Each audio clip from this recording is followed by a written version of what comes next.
they're at a very flat type angle between each other. That gives it a very nice wide fan approach. The biggest way to tell the difference, if you to line our tines up and not the tine arms, the tines themselves never go to the centre of the rotors. That's the unique part to a class setter compared to others. Again, to try and reinforce it for our heavy conditions, we use a tubular tine arm. The big advantage with tube over maybe flat bar is it's actually the same strength up and down as it is left to right. Tube gives you the same torsional strength in all directions. And then to hold the tubular tine arms on, we simply don't just bolt them to the top plate, we also have a clamping retaining plate underneath. So effectively we clamp the tine arms top and bottom to make sure they're held in place properly. Depending on what Steve-O's going to do, if he's going to go tedding maybe grass silage like you see here, first pass, or he's going to go into some much lighter hay conditions, we can adjust the position of the wheels. So we can actually adjust the pitch of the machine is sitting at. So when the grass is very heavy, you want to try and get it airborne to spread it a lot better. We run a very aggressive angle, just like you see here. So that's roughly 16 degrees.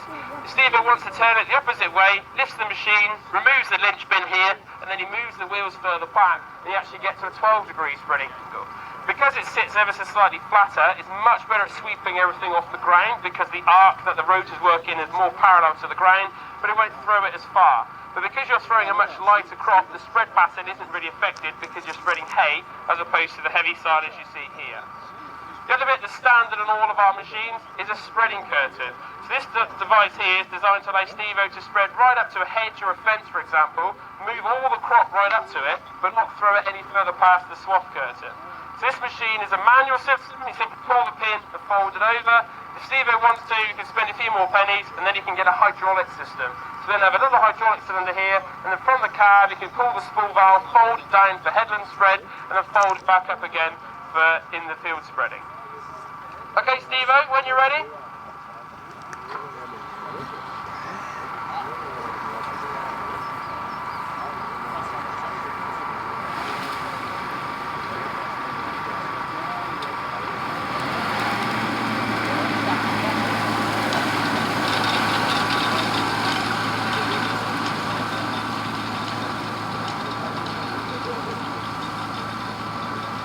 Okay, ladies and gents, you can see now, if you're looking at the machine working along the field, the nice fan pattern we get out of the two rotors, or the 6 rotors, but 2 per swath. So it helps to try and get rid of the swath where we've been before and spread it out nice and even to get it nice and dry. What we're going to do now, we move the other side of our little show trailer down onto the grass that's already been spread. What we'd like to show you, more tractors again, but now some of our rakes and our balers.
Right, start with the cabin. What's familiar is that every cabin, be it CIS, CIS Plus or CBIS, has the same working environment all the way up to 445 horsepower from the Arian 510 at 125. Graham's lucky enough to sell on board the Arian 530 series at 145 horsepower with the options of 110 or 150 litre per minute hydraulic pump, twin turbo engine. Has proactive front suspension and 4-point cab suspension, so every cabin from 500 and above has the unique 4-point front cab suspension. what you'll notice again is that the front axle is set very far forward. So if Graham's trying to do some tight headlands, then he has the best turning availability that he can because the axle is set very far forward. What he's also got on board that he'll be travelling down with is the GPS pilot S10. A new sat core correction signal which will give him accuracy of plus or minus 15 centimetres here today. If you look at the back of Graham's tractor, you see our first today twin rotor rate. Again, base very similar to what you saw with a single rotor rate, but just near it on the other side. So what Graham showed you just then, hydraulic working width adjustment on a line of 2800, and that gets it from 7.4 metres all the way up to 8.2 metres. So this is mid-size. We just give Graham a bit of room, please.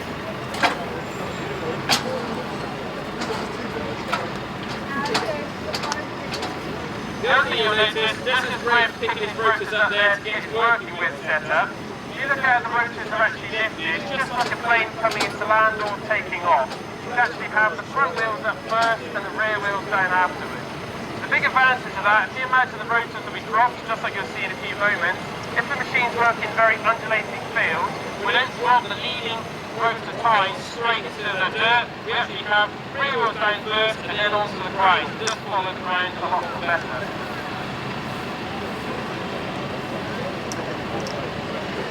So you see, down nice and gentle, rear wheels first and then the front ones afterwards. See the swath girder moving as well, the down between the rotors to give us a nice swath, then when it turns on the headland, it pulls up out of the way to give him a bit more strength.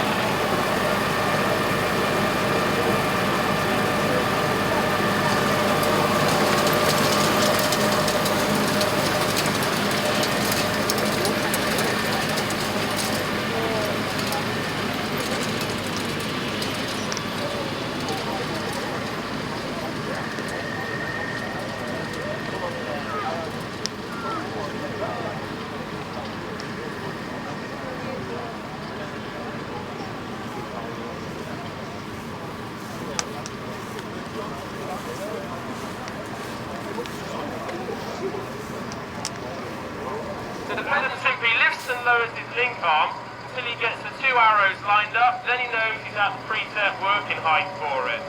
The other thing, just in case Adam isn't paying attention when he's mowing, which he is quite often, we have these safety chains on here.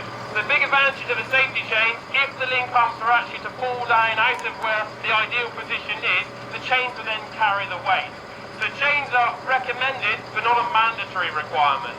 But the difference with this one, because the link arms are actually moving, we now need a spool valve to lift the mower up and down. So we've got one single acting valve you see here for lift and lower, but we also have a secondary spool valve on this machine, because this one comes standard with our hydraulic active flow suspension.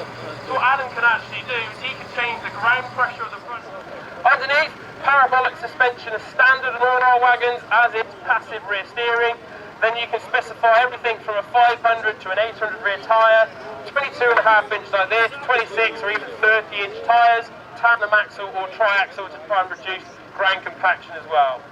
The other nice things we can do with a Cargos to try and make it a bit more unique and more usable for other applications, the whole pickup unit and chopping unit here can actually be removed and then used as a trailer, for example, maybe May season for hauling some silage.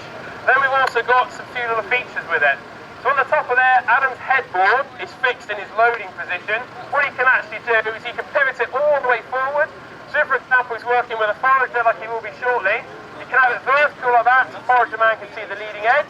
He can also fold it all the way over. So if, for example, the forager is opening up a whole crop field, he can blow all the way in through and actually get into the wagon without having to go over the top of it. The other feature that hydraulic headboard has, Adam can actually close it and he can adjust the pressure in those hydraulic cylinders.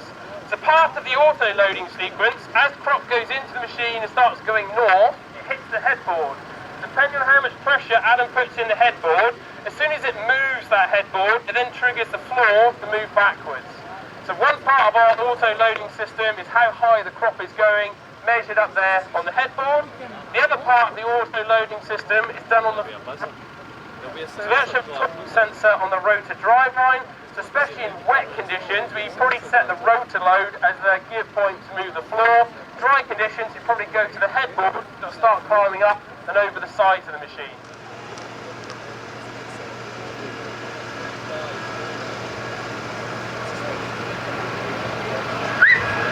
Adam?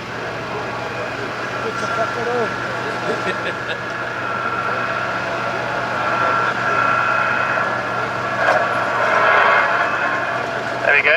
Helps you press the auto button.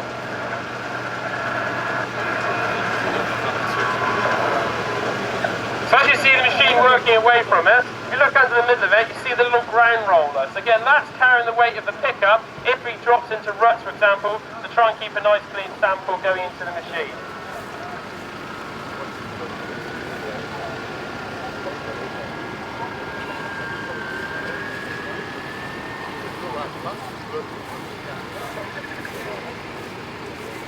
I want to see this big quality, you know. Are you filming there?